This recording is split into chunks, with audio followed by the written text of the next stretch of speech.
ঘুরতে যাওয়া তো হারাই গেছিলাম আমি আর নীতি। অবসর এত সোন নিব বলে আমার মনে হয় না। সাফ ট্রফি নিয়ে দেশে ফেরার পর বর্ণিল সংবর্ধনা, ক্লান্তি কাটাতে রাতে শান্তির ঘুম শেষে ফুরফুরে একটা সকাল, যেটা আরো সুন্দর হলো পত্রিকার পাতায় নিজেদের ছবি দেখতে পেরে। মজার বিষয়, উপরে ট্রফি নিয়ে উল্লাস করছে মেয়েরা, নিচেই মুখ গুমরা করে বসে আছেন পিটার বাটলার। কাকতালীয়ভাবে ছবিটা মিলে গেছে, তবে বাস্তবে পারফরমেন্স দিয়েই কৃষ্ণারা সমালোচকদের মুখে ঝামা ঘষে দিয়েছেন। নতুন ব্লেন্ডে আরো রিচ অ্যারোমায় সেলন ফ্যামিলি ব্লেন্ড টে। পত্রিকার পাতায় ছবি দেখলে বরাবরই আমাদের ভালো লাগে, কিন্তু এইবার আসলে জিনিসটা ডিফারেন্ট। যদি জাতীয় দলেও খেলার সুযোগটা আসতো, সেই সংবর্ধনাকে সেই আনন্দটা ছাপিয়ে যেত কিনা? এইটা তো অবশ্যই, কারণ আমরা রানিং প্লেয়ার, আমি জানি না কোন প্রেক্ষাপটে আমরা এখন বাইরে আছি, হয়তো বা একটা ইস্যু ক্রিয়েট হয়েছিল আমাদের, কিন্তু এখন মানে আমি প্রস্তুত, আমরা সবাই প্রস্তুত, এখন দেখা যায় কি হয়।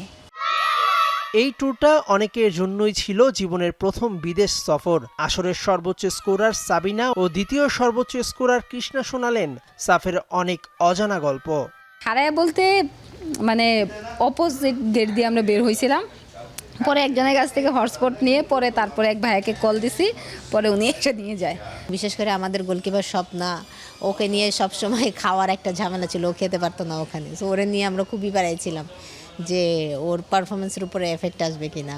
স্পেশালি থ্যাংক ইউ জানাতে হয় ইমরান ভাইকে, আমাদের এই ঘোরা মানে সব কিছু করার পিছনে ওনার অবদান বেশি। আসরে অপরাজিত চ্যাম্পিয়ন হয়েছে বাংলাদেশ, তবে সবচেয়ে কঠিন ম্যাচ ছিল শ্রীলঙ্কার বিপক্ষে 2-0 গোলে পিছিয়ে থেকে 6-3 গোলে ম্যাচ জেতা। মেমোরেবল এইটাই যে আমরা গোল খাওয়ার পরে কেন হচ্ছে মানে তাদের প্রতি আমরা ক্ষিপ্ত হয়ে যাই বা হচ্ছে গোল দেওয়ার জন্য বেশি, কিন্তু তার আগে কেন আমাদের হয় না, এইটাই একটা মানে আমরা সবাইকে প্রশ্ন করতেছিলাম। ফুটসাল ট্রফি জয় সাবিনাকে নতুন করে ফুটবল নিয়ে ভাবতে শিখিয়েছে। যমুনা টেলিভিশনকে নিশ্চিত করলেন আপাতত অপশন নিচ্ছেন না। ভালো বিদায় তো সবাই চাই, এবং সেই জায়গা থেকে আমার আসলে ওরকম আক্ষেপ নাই, যেটা গেছে গেছে, এবং অবসর এত সোন নিব বলে আমার মনে হয় না। শনিবার গোটা ফুটসাল টিম নিজেরা ছোটখাটো উদযাপন করবেন, তারপর রবিবার টিম হোটেল ছেড়ে নিজ নিজ গন্তব্যে চলে যাবেন নারী ফুটবলাররা। মেহেদি নাইম, যমুনা স্পোর্টস, ঢাকা।